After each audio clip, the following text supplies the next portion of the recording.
Talofa i fa fonga nga so tatu atunu ya ile nei fo I aso fai o nga luenga malo ya pola soraile yo aso tupu inisio nga luenga company ya opisini si tuma oti ya ole aso foraile fo e malo lo mai inisi mai nga luenga wa fo inisio company le nga luela stona yo ya ai la isi nga luenga fai nga luenga le stona ile tataula ona e tango fia la malo si la fiafi pe a mo walo tong e tauna ya no sa ise e fai nga tai au ia ona le lei foi le o lau sere ngal vai aso fo ile taime mo wai lo tongi ia o la so faraile le nei aso se furma le ono masina le nei o Januari lua afe lua se fulu maleono le ua matale afa muli o le tato masina le nei o Januari ia ma lo le fo lau so tato watunu ma lo le soi fo lau le lei ma lo foi ia le atina e ainga po fia lava le tour ke lope e mafuta mai ia e fa fero ia tu kota mar fale o mai isa monei ba lor so fo manuia ia na tamam tina matu o na fa fia ngainga wo ma pa anga tato por kala kota mar fale o so se tu le la lolang ma lo le fo lau fa fetai ile atua o tai saunga le mo mai lo to so fo ma so ne yo la fatawa ia un fo tato felo ile nei va ngole aso ia ua mafai ona wina atu tatou talanoaga foʻi lenei vaega o le auli le ua te ale lua I samone ia ona o le lagolago malosi a tatou kompani o le motoga I le agata o le motoga le itu o mea fale o le motoga le faletali malo o le motoga I masini maloli o le motoga I vai faalenātura mo lou soifua malōlōina lelei aua neʻi galo o loo faagasolo foʻi le faapitoa le tatou motoga ia auā le faatotogaina o malu tapuai ino foa ia matulaga I me pena wa ia si swinga le titi le tatou faapitoa po le tatou special ia mo malu tapuai e pei ona iai ia le taimi faatapulaa mo le togiina o tatou ai talafu ia po le interest free eoe ia o le tulaga le wa iai 20% le deposit 20% le deposit ia ona tongi la ia le totonu o le tasi ma le afatausaga po le sefuluvalu masina deposit free o ia interest free o le upuna ia ai e mai aloa le tasi ma le afatausaga po le sefuluvalu masina ona o totongi la italafu ele mai ia ona fikirola ia le tulaga I le tatou tului masani lona winga e tawa ona totongi tonu o sulvan masina le aita lafu ia wai me ha mafai ona fai o le wa sui mai le lua tausanga le tatou interest free I le se fulu valu masina lona winga tasi ma le afatausanga e tongi ai e au noa masetului ia tulaga fo ia unanga I tatou mea fale anga I lungo tatou penga failangi I lungo le Facebook ale ngata I le tatou faletali malo le na u fa mataratala I le tuai le tele ma le anoa I o tatou faapitoa I le tulaga I mea fale ia me se faapitoa mo le tatou faletali malo o vai faalenatura tulaga I masini maloli faafosotaʻi le lua faono fa po o le tolu tasi valu I vavalu lua faono fa po o le tolu tasi valu I vavalu o le tu lena o mea fale ia o le tu fo lena faafosotaʻi ai le vaega o masini maloli mo galuega faalelei o fanua faavae o maota malawa fou o aiga ia faalau lelei ia pe faatoʻa se fanua fou o le numero mo le faletali malo o le lua fitu o o tasi faafosotaʻi numero na mo sau booking I le motoga hotel ia ma o le lua fitu o tasi foʻi faafosotaʻi mo le tatou auaunaga o vai faalenatura mo lou soifua malōlōina na ia tatou vai sasalapa o le vai kuava o le vai o le maringa po le tamaligi ia o le tulaga I le tatou vai esi auā soifua malōlōina le ma le tele o tatou falaau faalenatura mo lou soifua malōlōina ia o le tatou talatanoa lenei vaega o le aso e tusai foʻi manisi o mea o loo tupuisi o tatou atunuu ia e pei foʻi ona tatou talatanoa ai ia ona faasolo ai ale o aufuafuaga lenei aso a faapea foʻi e mulimuli e mai moaina tatou porokalame pe ona masani ai ia auana I galo e toe like share and subscribe luga o le tatou YouTube papena le tatou Facebook ia o le tulaga na taupufia tanomomoa ai E silia mare to se fulu ila to le sa fa pe ona ta fia mai la lo va inga le le so nafi ile o so fa inga sa fatino ina ile no fuanga o lo yer fari ai sa valalo o le tūlanga i tama i pisini sila i te pei o sefe whaatau ike ke pua o ila tau i o whaatau mo meo panko mo meo o wainu maruru e oe ma tūlanga i o loa whaatau wa pena lea sa whaapea ona tau fia mai ai le o silia mare to se fulu ila tau ma o wailalo fo e le wawa ai ngana tanga ruenga maro malo i fuala au whasai na o le aisa mane marijuana e oe se kako wha au kala i ele mea wai ai i lo u lava tari tonunga wa tau on ta haufi fo i mea lea ua tatala tatou ma o le asau ni tatala tatou maketi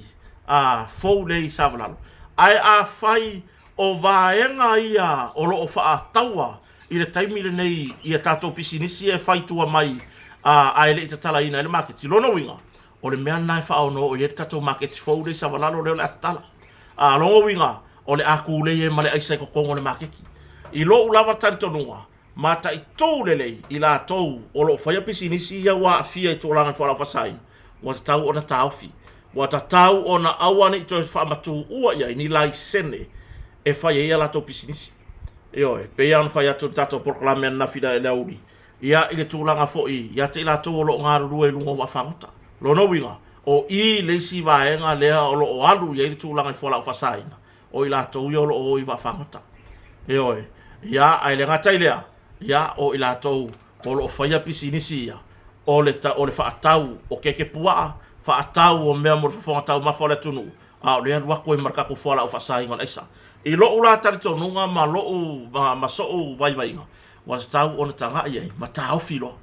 e oe ma tau filo lea fo ina tatala le hava noa ina ia mawase sosoaninga a wāne whatau ina o tūlanga i mea nei o wainu so malie o nai tuisi o nai fua moa fo i le saka ia o lava ia tūlanga i meo lo whaatau i teiri taulanga i le no fuanga le whawhatari pasi a le mai tau atu o lea ua afia mai mai latou i tūlanga i fuala o whasai ni lono winga e le i whato a whaia lono winga e iai fo i la ma ave pasi o i fo i la lea o lo o a nga iai ave taxi ave pasi i tūlanga e whaatau mai i fuala o whasai e oe ia modi fa malo ni tanga luengo malo malo i la tonga luengo fatino a wa lava le tatou savalinga i pe ona hilsfulu masina o te atu i fuala au fasai na pole say no to illegal trucks e oi pe la tu langa na o le mato e matango fi lava ai si va henga o te fia fasoa la titi i va henga le ile tu langa o ava no tutusa po o tu langa i ava noa o maua e ila tau o loo maua atu i fuala o fasaina ma toi te tala i tua e ele tūlanga e pei ona o mai tau ina taru mai lava na whai i ar tūlanga lea mai lava i le whai unga tau sanga tēnei se ia o mai le taimine ua o mai tau ina le tūlanga fo i le a tau fia atu pe maua atu martūlanga i tina ma tamaitai tina tala vou tina ma tua ma meo tamaitai tala vou e pei fo i le o le iei le hava noa e ma whai ei ona tatala i tua ia le tu pautina ona o le mafuanga o lato whanau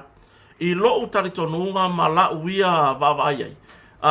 wa tau lava la fionga la ele komsida le tu mau mtanga ruenga malo la fionga famsanga ma le tato mtanga ruenga bole kaunko e ua sa va ngova pe bole ka kau ko e maua e mase foi le restala famsdonga bole tatau tu wala lo lava maleanga tu mu fa alo le ia foi ele nei fa tawa ia le au faito fa o lo lima taita ina ia nga ruenga le tato mtanga ruenga le ngata mtanga ruenga malo ia ai ole vaenga fu o le restala from stone i lo utari tonua nga kea ia fafinge nge ia lako whangau i le kaiminga o ai e sa ili fuala ufa sa inga laisa nga iei se tūlanga kea ia lato whanau e pe ofisili na le tūla i mai a ole pe e molia tu roma maua mai oso fa inga o nga mua lola ia oso le maude a whamuna mole le se kia e le mawhangau nga e ango ina whangau le kaiminga e alo e su e fuala ufa sa inga nga iei so popole ina whangau a meo le wakia ia e alo e su e laisa o le kari mangingo aia e kele ikea a wa anga o oyo se ki ngā lelei e kele mbuli le o langa lea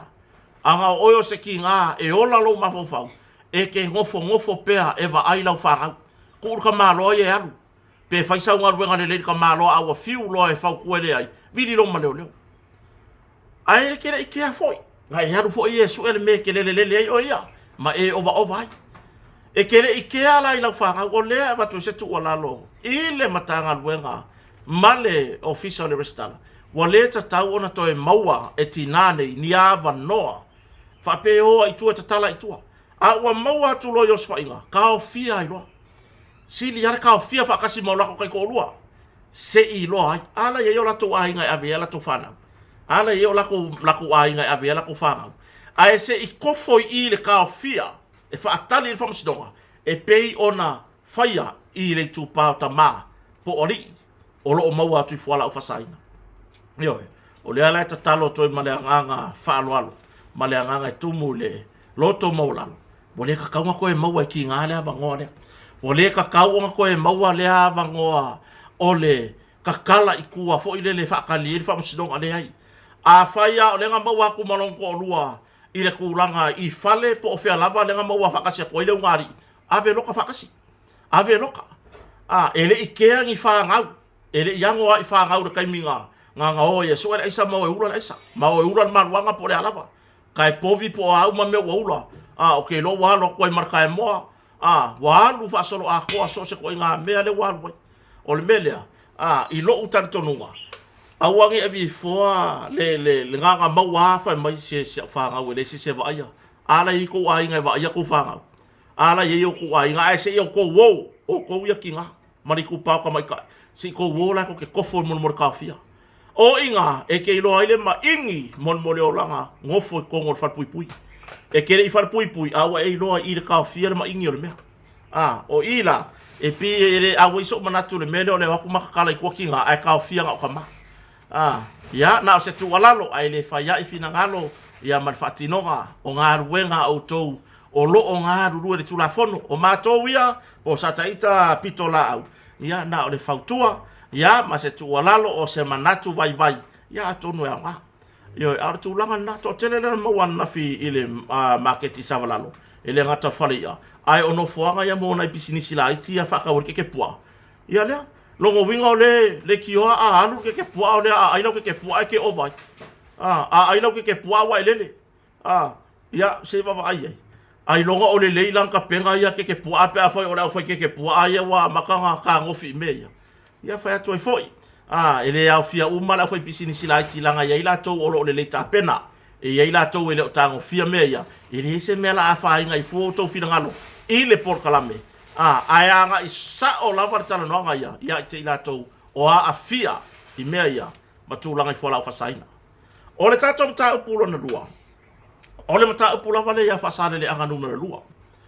e yei sifte na inga i fina ngalo nisi na faadi mai ana po ilo lato fa pe mai o le kala le lesi ka nga ka fake page nga kusi mai kia fo mai sole nga fai ngere maka upo fale ali ko fai mai e aver maka upo fale alidi e pule fale alidi ioe ale fai ako e pule fale alidi la ko maka upo le wa umanga nga fai le nga le var fai pule fai inga mar sui pare mia na man malo fai nga palot e ese mai la le maka upo fale alidi ile maka upo ra o ko fa sale le anga ngumero au wala ngia fa kasia mea ese o le tūlanga i le tā ofi ai po o le fuafuanga i pe ona fa sa ai ona tatala le official fon fa vai e yele malo si anga le malo tatala le official fon fa vai ono le o le tuper malo na fa wai e oi wa uma ona fa tūlanga le lisi e to tongi le malo o oe la le makai le fe ki oso fo ile anga pi ke fa ari lo e fa ari i lo fia power vai po le leila o menga e fai e fai e oe po o kouko laiki ai a fai ngai le fa mangu yanga o le ploketi 2 miliona malo mo nai a inga o le afioanga yo ia ele to ta fai lo le afioanga o sila fia so tato watunu ai ile tu langa ile tofinga vai e ese ale fai pule filfina o to filfili le fai nga palota tu lo le afioanga ile suyo fa sale le anga numero lua po le sui fai pule ya vai lua centenary sa mau tu lo lava le tamari awa o ia le na manu malo mai ile tofi o le tu malo ma o ia le o se e le tofi o le tu malo mo le 5 tausanga po le pai inga le lon suma ban o le ala fa kula ngā pau ngā ora kofi ea ia o kou. Ea ia o kou ia, le ko ka pisa mai ngei, e ka ki aku ia le vā o mangele, ma ia ki o kou, o le mea ngai pure o kou. E ese mea, o mangele, se kati tulo, o ia sa ave ma fai pure o le tu malo i le pae inga rona surfitu. O ia foi sa ave ma taitai fono, o le proketion miliona. E oi. O le tu langa la lewa ye mangele, lewa filifilia e avea mataitai fono, wa toi avea mangele mataitai fono, o le proketion miliona.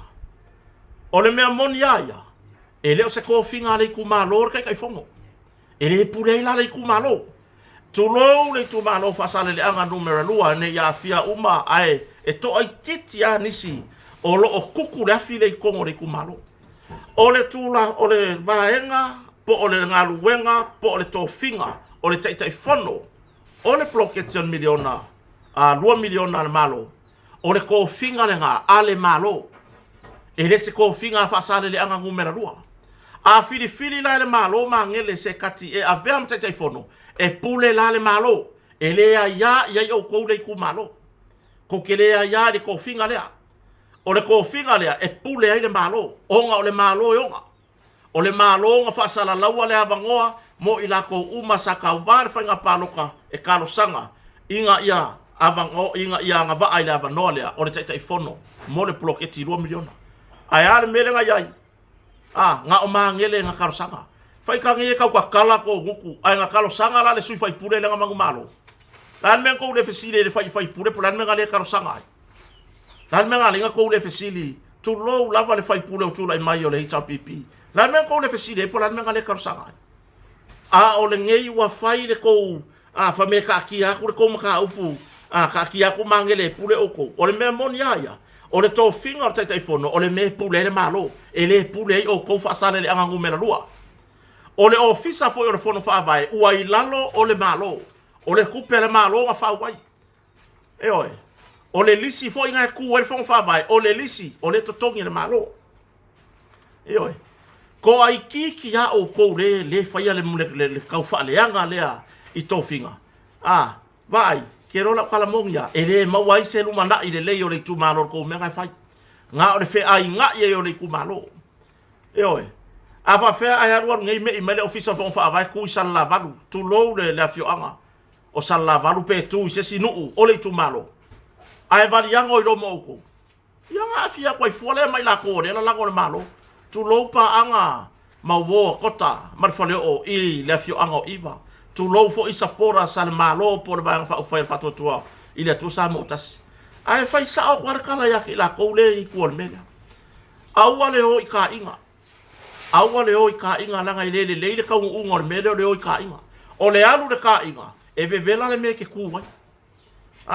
e ke ko e ai fo lu wa e ku le me ve vela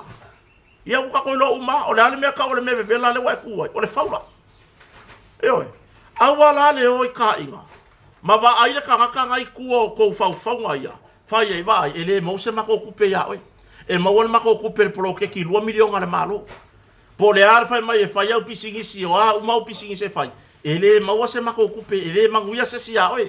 e manguia mai mako le kum ile pro ke ki le malo o ange lango le kai fongo ya mangele se kati fia oi o le kofinga o kai fongo o le kofinga le malo ele pule fa sale le anga gumerua ele vi apea bi for ko le ko fa ke anga mangele ma me foi le le ave ese mar kofi o kai play ai ko si lo mar musi pepa i lunga ile la kuskusinga fa mai o le pupungi o mo be o fainga fa ala kua le ai fa kua yo le fa kua aua ko ke fia i kua ngai ma ko mea ko ule nga luenga o lo yai le taitai o le tua ngai ma le la tau vaenga e fai au le lako ngaruenga nga o le ngai o le malo. Aua ko ke fia i kua ngai. Ia fai ako o lau ko pepa i whare le ka ua a inga. Ai ko ke fia kurioso ma ia. So ia ko ke le mawhau. So ia ko ke songa la lafo le mawhau. I fai unga fai le malo.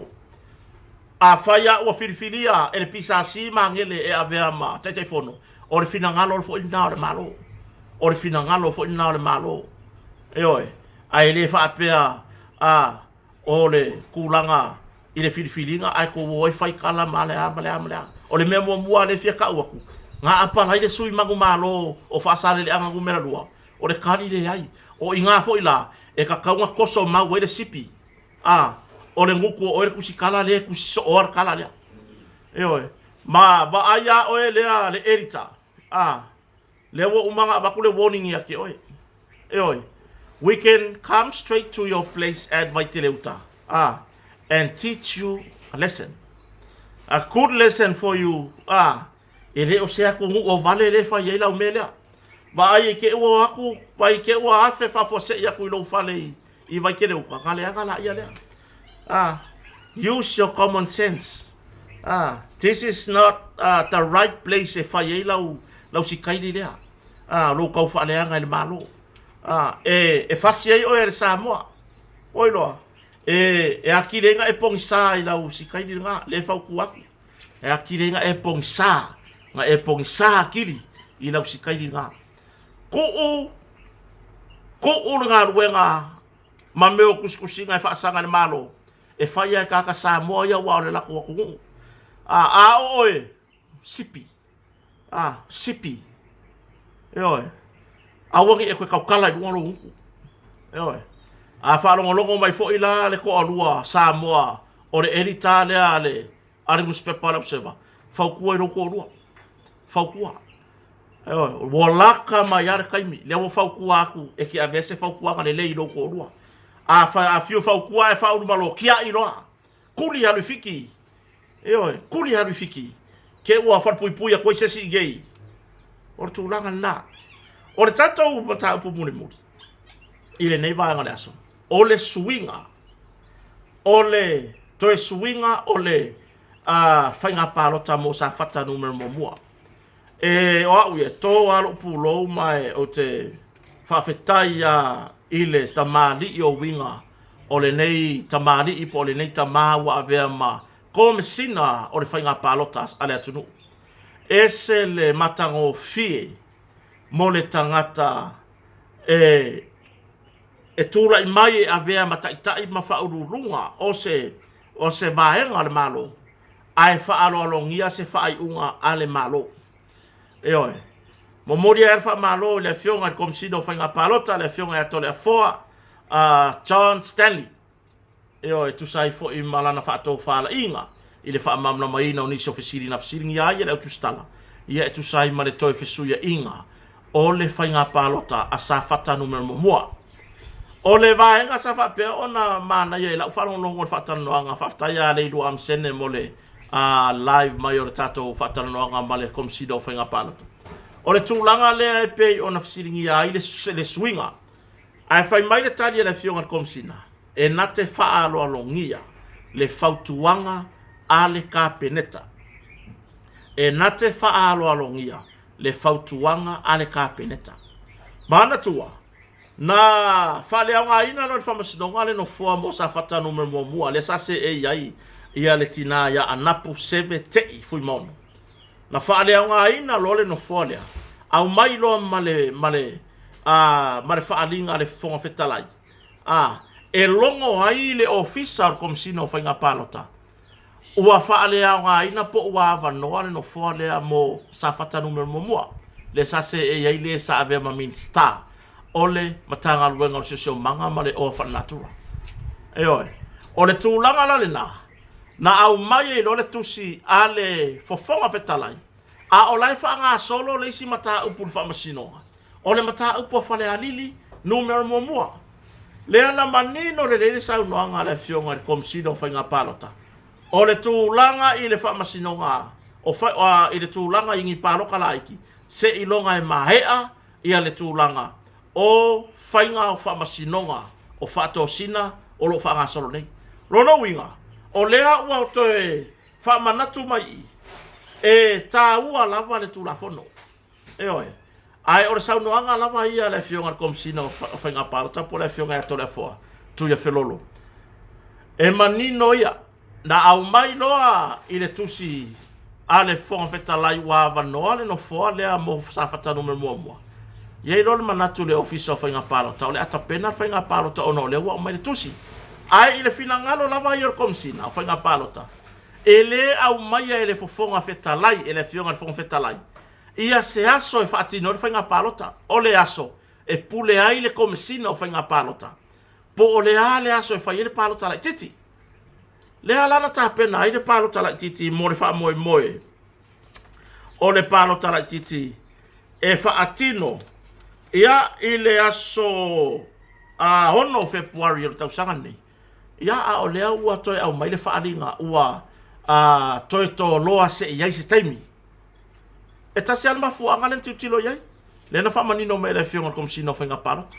alma fuanga lea o lele uman maka upo whale alili ngumerkas e le i uma le mata upo whale alili numero tasi sa fsiringia fo inisio tu stala le tūlanga i le whainga parot o loro tasi manino i o le taria tuia whelolo o le tusi na au mai e fonga fetalai i le mai e whainga palota lo oro tasi. E tasi ale tusi. Ai fitu whainga palota lai titi na tapenai. Fitu no foa na ava noa. Ma tapenai lor whainga palota lai titi. E oe. O le tūlanga la ia i le tamai whale tonu le. E le se whale tonu. E le o se whale tonu fo i le ua onga. Le ai. O le ai ka kia le ankongo o la fo i tatia e tu sai bala tu la fono. Pe a tātou mai tau iai.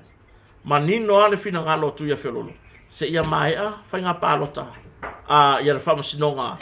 o whale alili numero tasi. A whapea wa ai ma whale alili numero tasi. Mo se whainga pālota lai titi. O na lua o na whai whaatasi rola ia mali tu malo sa whata numero mua mua. O le aunga ma le wha moe moe.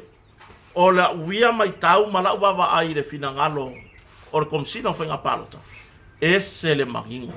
Mai o te whaafetai lea ta mali i lona whaaro alongia o le whaai unga ale ka peneta. Eoe, ese le matango fie o mole tangata e tula i mai a whaaro alongia le whaatonunga ale pule whaatonu po le executive. Eoe, peila o na iai, lea la ua manino mai. Ia, wai peifu o na fsiringia, ma wha manino tu ia whelolo. Ole ofisa o whainga pālota e lalo o le pule whaatonu. Le executive. E le lalo o se wawaainga a le fofonga whetalai. E lalo o le pule whaatonu. E oe, mai o a uma fo ia se ni whautuanga ma se tua lalo mai i le kāpeneta po le pule whaatonu. O inae muri ta iai. Ia le whaatinonga o tiute. Ole ofisa o komisina o whainga pālota. E oe. E or tu langala na le wa ile official le whainga pālota sa tofa mo sa fata numero mo ile sono masina fo February lea ua toloa se ia iai siaso no winga e mai a lor fa masino fale alili numero tasi pe toi fo e faisa pālota la titi pe fa tu ma wina no foa o nai loa la ia lea o le aso tonu ma le taimi tonu e ta pena ai le whainga pālota la titi mo i tu malo ne lua pe a whaapea e fo i whale alili numero tasi e whaile rato whainga pālota lai titi ia o le tūlanga na i le whaafonga si o tātou atunu o nei vaenga na sa fietana noa iai nei ai mo mori an whaafitai i le fionga ia tole a foatu ia whelolo John Stanley e oe o se tamali i ese le ese rota fia whaarongo longo fo ia e whaatala noa i se ala leo po lungo TV ese lava le whaalo alo le tamali ese le manino ana tali